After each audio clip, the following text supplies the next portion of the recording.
Afraid to face the tax collector tomorrow? Fed up with high prices? Want to get away from it all? We offer you Escape.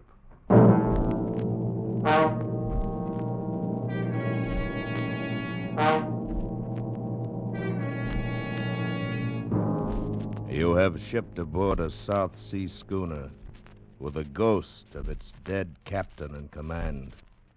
A ghost who shoots guns, resurrects the dead, creates a terror from which you cannot escape.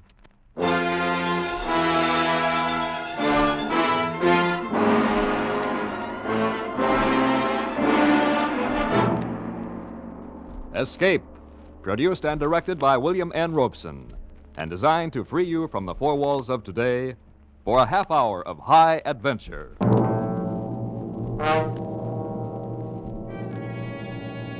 Tonight we escape across the limitless horizons of the South Seas in Alfred Noy's version of a classic legend of blue water, The Log of the Evening Star.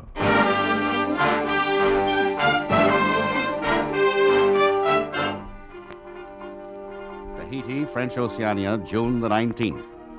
The sailing schooner Evening Star, reported missing since the 1st of April, today was discovered 100 miles west of here, drifting about in a dead calm, with all sails set, but not a soul on board.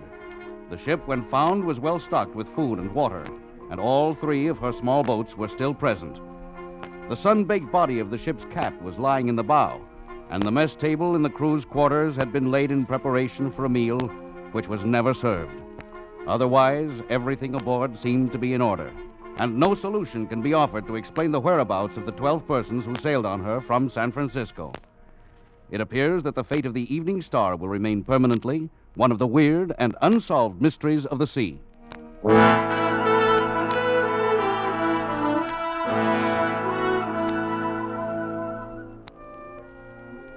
My name is Harper. I'm first mate of the South Sea schooner Evening Star. I'm writing this because I believe it my duty to make some record of the terrible things which have just occurred. Events I can't possibly enter in the ship's log. I can't, of course, be certain that this account will ever come to light, because I'm not likely to live another 24 hours.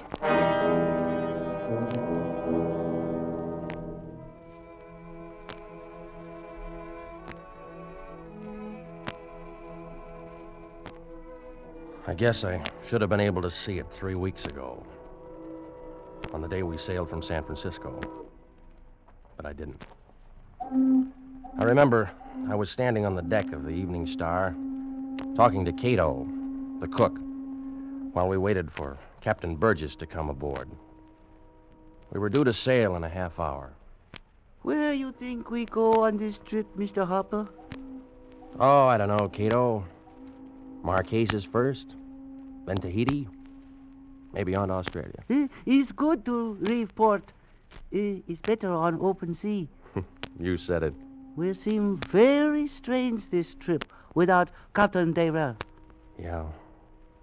We'd had the same gang together for over 2 years. Some Kanakas, and the crew, you and I and Burgess. Dayrell. Hard to believe he's been dead 4 months now, isn't it? Yes. Captain Dayrell was proud man. Was good captain. It's too bad he died. Yeah. Well, Burgess will make a good skipper, too. He was all right as first mate. Why he no come on board yet? Captain Burgess? Well, I don't know. Just can't bear to leave that new bride of his, I guess. You have seen her, Mr. Harper? You know her, maybe? No, I haven't. He's been staying down the coast somewhere ever since he got married a couple weeks ago. I don't even know who she is. New wife, new command. Oh, he's a lucky man. Cato, I got a strong hunch you're a sentimentalist down underneath. Oh, it's possible, Mr. Harper. It has been said. Hey, Cato. There's Burgess now, coming down the pier. Oh, is somebody with him, too? Yeah. Guess she's come down to see him off, huh? At least we'll get a chance. No. Well, that's Mrs. Dayrell. Yeah, maybe she go on ship too, just like old time. No.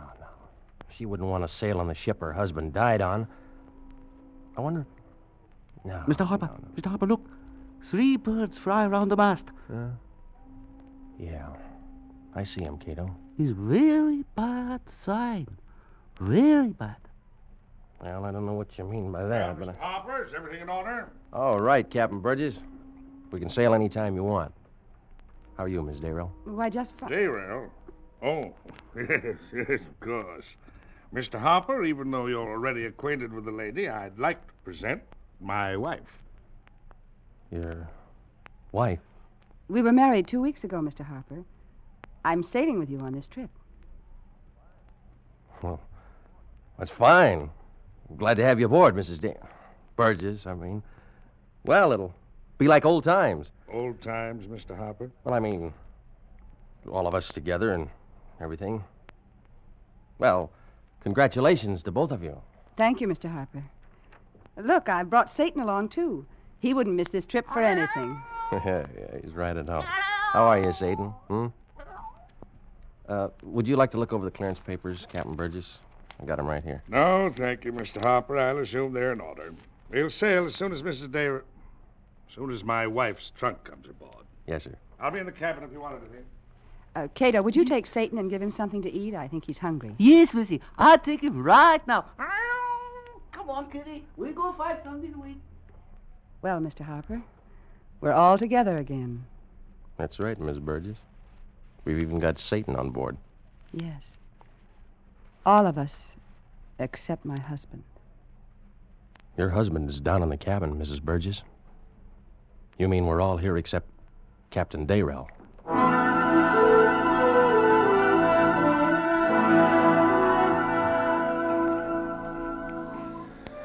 Well, once out at sea, things straightened out a little, the way they always do.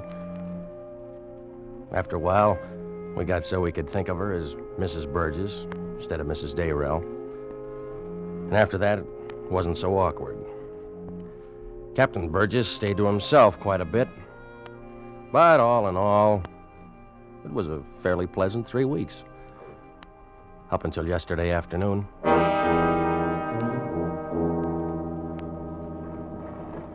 I was standing in the bow, smoking, watching a school of dolphins skip out of the water when Mrs. Burgess came up behind me. Mr. Harper, I wonder if I could speak to you a moment. Of course, Miss Burgess. I'm terribly frightened. You're frightened? What about? Is he around anywhere? Is who around? My husband. I don't want him to hear me. What? Now, Mrs. Burgess, I can't listen to No, that. please. You're the only one I can turn to. We're all in terrible danger, you know. Danger? What are you talking about? Mr. Harper, do you have any reason to think my husband may be not quite himself? Not quite himself? In what way? Do you think he may be insane? Of course Yes, not. but you don't understand. I understand one thing, Mrs. Burgess. I'd better get back to my duties. I quite agree with you, Mr. Harper. Captain Burgess. I believe you really should stay in the cabin, my dear. It's far too windy for you up here in the bow. Yes. I was just going. I'm going right now.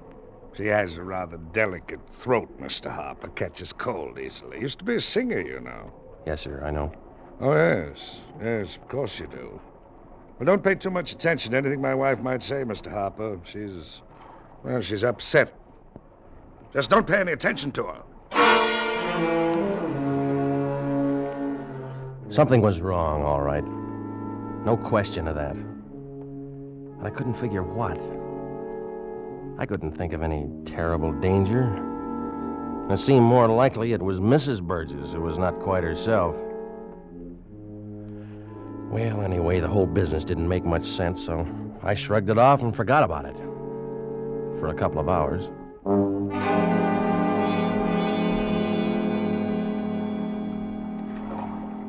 It was just at dusk. Most of the crew was below decks.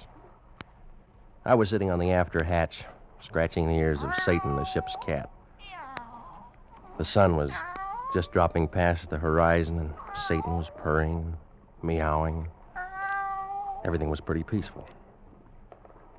Till I heard those Of course you voices told coming me. from Don't lie Captain to me. Burgess' I knew the cabin. way he acted, you told him. No, really, I didn't. I wouldn't tell anybody. You know I wouldn't. I It don't wasn't a know. matter I'm of not sure eavesdropping. of anything. They'd even forgotten I anyone wish might he was hear still 'em. alive. You don't mean it. You're only saying it. I mean it all right. Then you don't care about me. If he were alive, I'd still be with him. You can say that when you know about the thing that's here on board with us? Oh, it's your imagination. I told you that. Imagination, huh? Is that what you told Harper? Is it? No, don't. Answer me! Let go. Look out, please. Satan. Ow! This is what he wants me to do. Captain Burgess! Captain Burgess! Yes, Mr. Harper. What is it?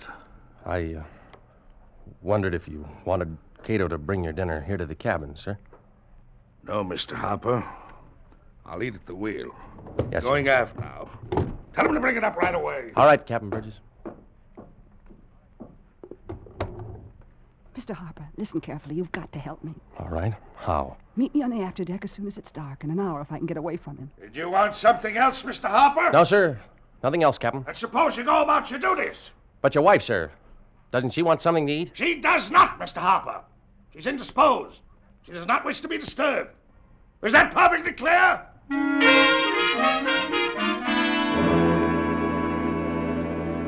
Now I was convinced that there was danger aboard the Evening Star. I had a feeling that something deadly was stirring itself and coming awake below decks. The first night shadows were bringing a terrible, threatening tenseness. I felt that I ought to scream to keep from laughing. Yet there was nothing to laugh about. I was quite certain that if I hadn't knocked on that door, Captain Burgess would have killed his wife. But why? Well, I hadn't found any sensible answer by the time Cato brought a tray of food to my cabin. Good evening, Mr. Harper. Oh, put it there on the chart table, will you? Thank you, Mr. Harper. How's it look on deck, Cato? Oh, that... I do not understand you, Mr. Harper. I mean, well, is it dark yet? Oh, it's get dark soon, I think. And I think, too, tonight is not good night. What do you mean by that? Is something bad on board ship, Mr. Harper. I no understand what. I no see it. I no hear it. But inside, I sense it all the time grow bigger. Well, that's your imagination, Cato.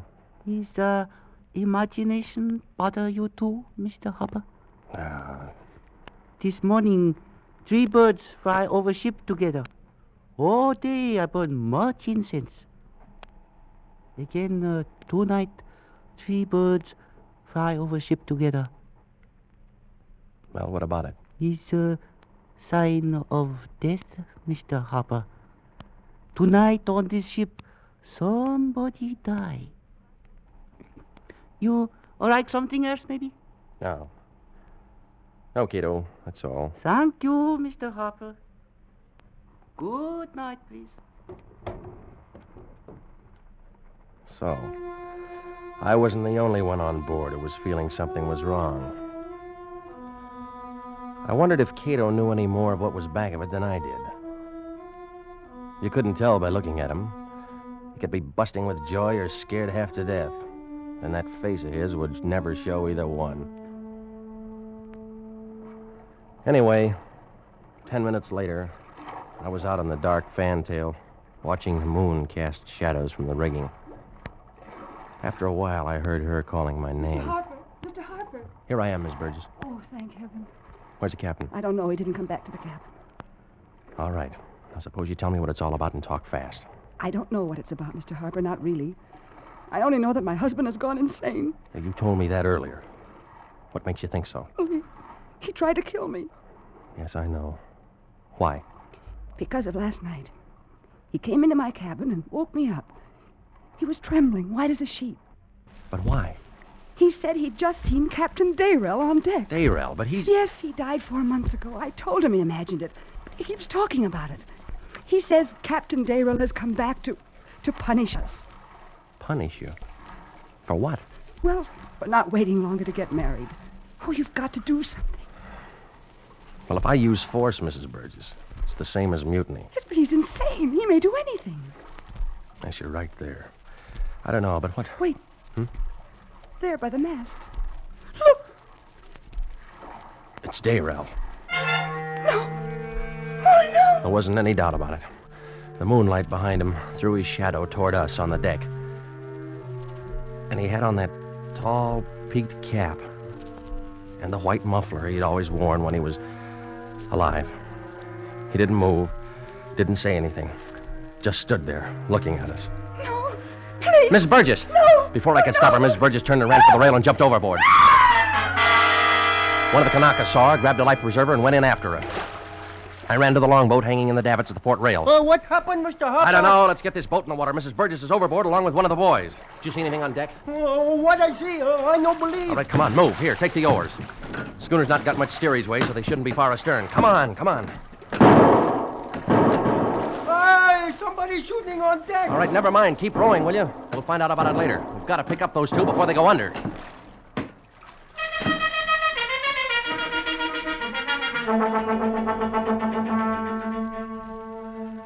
We didn't find them, though.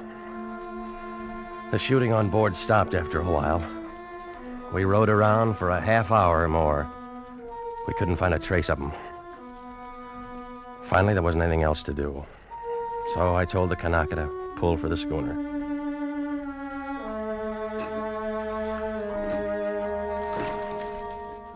We were about 10 yards away from the side when Mr. Harper, look.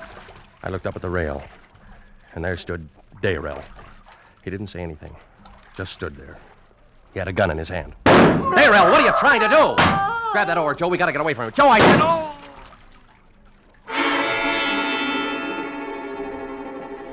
We were drifting away from the side of the schooner. I felt a sharp pain in my shoulder where the bullet had hit. But the Kanaka was worse off. Blood was running down over his face from a hole in the center of his forehead. That's when I passed out.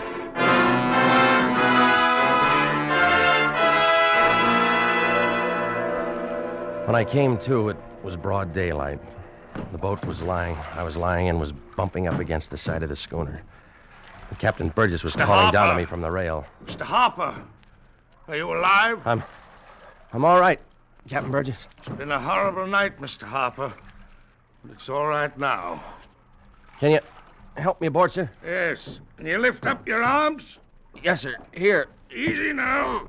Cato, give me a hand here. Careful now. All right. There. It's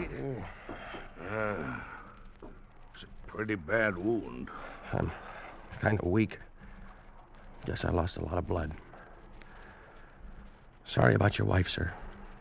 We couldn't find her. I know. There's only 3 of us left alive on board now, Mr. Harper. You and I and Cato here. What happened? You may not believe it. It was Captain Dayrell. Yes, I saw him. Got a hold of the ship's guns and killed the whole crew. Locked me in the cabin while he did. But he's dead, Captain Burgess. We buried him at sea 4 months ago. No matter. He's come back now, Mr. Harper. It's his ship, the Evening Star is, and he wants it. No, it's not possible. The man is dead. That's what his wife...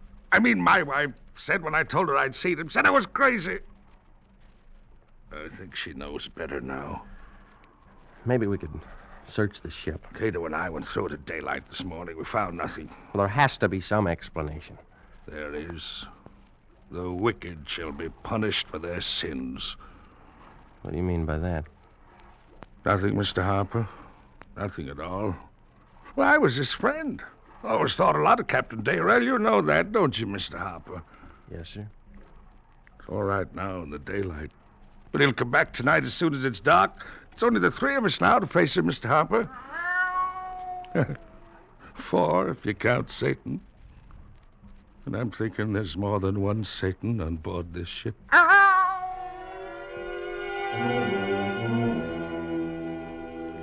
They helped me to the bunk in my cabin and left me there. That was about noon today. I could tell by the look on Captain Burgess' face that, well, it was pretty certain I wasn't going to live. That's why I decided to write this account. Try to set down everything that happened. In a way, this is the real log of the Evening Star. even if it doesn't make much sense. Anyway, right after sundown, Cato brought me in a tray of food. How do you feel now, Mr. Harper? Oh, I guess not too bad, Cato. You like something to eat, maybe? Later, maybe. You can leave it there, huh? Yes, but you eat now. Later, I think we all dead. Has anything happened yet? It's not dark yet. When it's dark, then he come. Yeah. Where's Captain Burgess? I no see him. He's hide somewhere, I think. Cato, all those who were killed last night, what happened to their bodies? He's buried in sea. This morning I helped Captain Burgess. You like something else, maybe? No thanks, Cato. Then I go burn much incense, make peace with many gods. For last time now, I think. Goodbye, Prince. I lit the lamp over the bunk, and I lay there for a long time. I don't know how long. I didn't know where Captain Burgess and Cato were, or what they were doing. I kept waiting to hear the sound of shooting. Kept lying there, dreading it. And then gradually, I began to realize that somebody was singing on board, way off. And I knew that voice. I'd heard it somewhere before, singing the same song. It was Mrs. Burgess.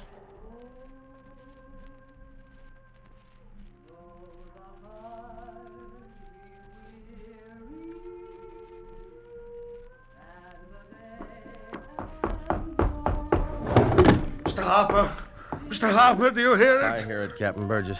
What in the name of heaven's going on? It's her. She's come back, too. She's in there with him now in the cabin. Oh, that's impossible. She drowned last night. She's dead. They're both dead, but they've come back. They're in the cabin now, and she's singing for him. She never sang for me, Mr. Harper, but now she's singing for him. Come, Mr. Harper, you've got to help me. I tell you, they're both in the cabin right now. Yes, sir. I don't know. Oh, you're too weak. I forgot. I'll go alone. I'll stop them somehow. I've got to stop them. I pulled myself up in the bunk and I put my feet on the floor. Weak or not, one way or another, I had to get to that cabin. I managed to stagger outside onto the deck. Captain Burgess had disappeared somewhere, and there was no sign of anything moving there in the moonlight, except Satan the cat, who came up and rubbed against my ankles. The singing had stopped, and the ship was quiet. I made my way forward, and finally was looking through the skylight, down into the captain's cabin. One lamp was lit. Its light fell on the hunched figure that strode about the cabin, cap pulled down low, hands sunk in his pockets, all the old familiar gestures. It was Captain Dayrell, and he was alone.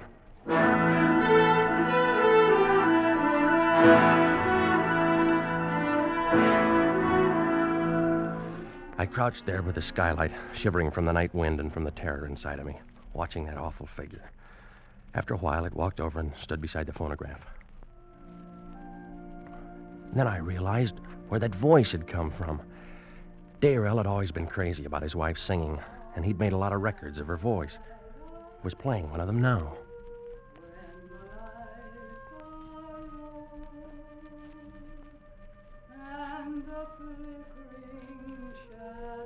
The song went on, and he paced back and forth. I still couldn't figure it out.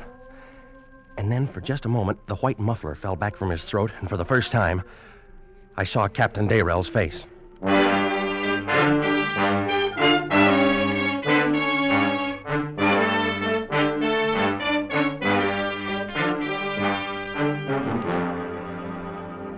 I'm not sure how I managed to stumble back here to my cabin.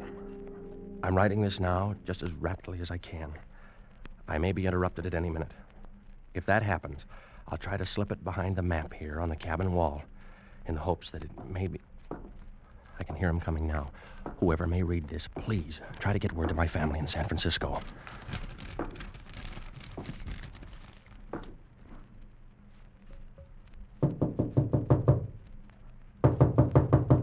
Yes? Come in. I thought you might be asleep, Mr. Harper. How could anybody sleep, Captain Burgess, as long as Dayrell's loose on board? Yes, that's true, Mr. Harper. Should have seen him down there in the cabin. And her, too. He was walking up and down as proud as ever. And she was singing for him, just like she used to. You should have seen him. I did see him. He never sang for me like that, not it. You saw him? Did he look natural? Just as always? Captain Burgess, it was you I saw, dressed up in Dayrell's clothes that were stored in the sea chest there in the cabin. Oh, no, Mr. Harper, you're mistaken. It was his spirit come back to punish us. It was you all the time, you who fired those shots last night. You're insane. That's what she said, too. That's because he told her. Because it's the truth. Now he's been talking to you. He's talked to nobody. He's dead. And you've never seen him except in your own guilty conscience. Just what is that guilt, Captain Burgess? Did you kill him? Oh, don't!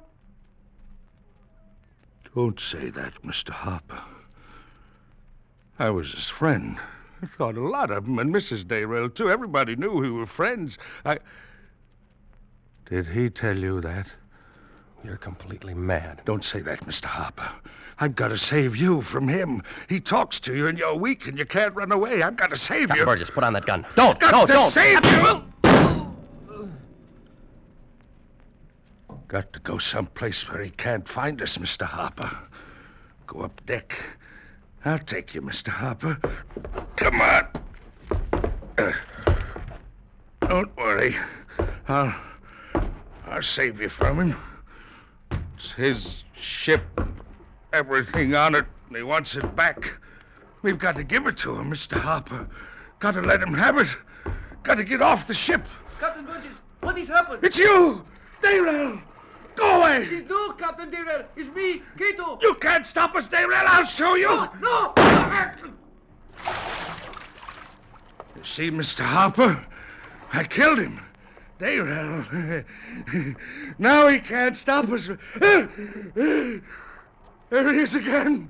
There by the mast. See him, Mr. Harper?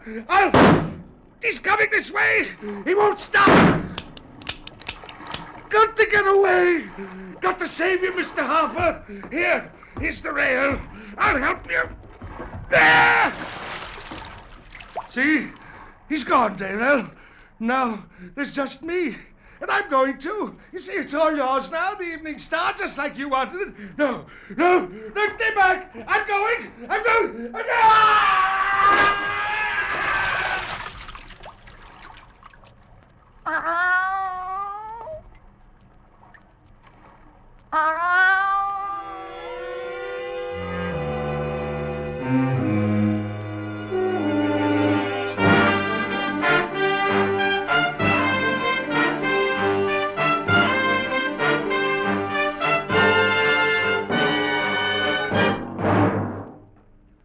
Escape is produced and directed by William N. Robeson, and tonight brought you The Log of the Evening Star by Alfred Noyes.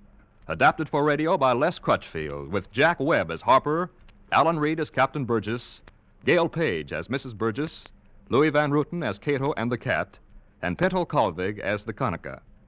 Music is conceived and conducted by Wilbur Hatch. Next week... When you're tired out from doing nothing all weekend, when Blue Monday stares you in the face, next week at this time when your problems seem just too much for you, we offer you Escape.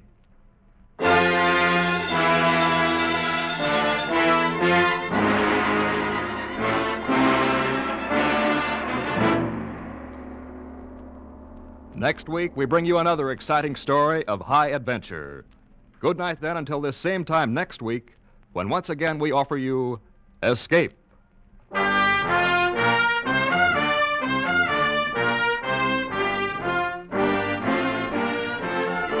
This is CBS, the Columbia Broadcasting System.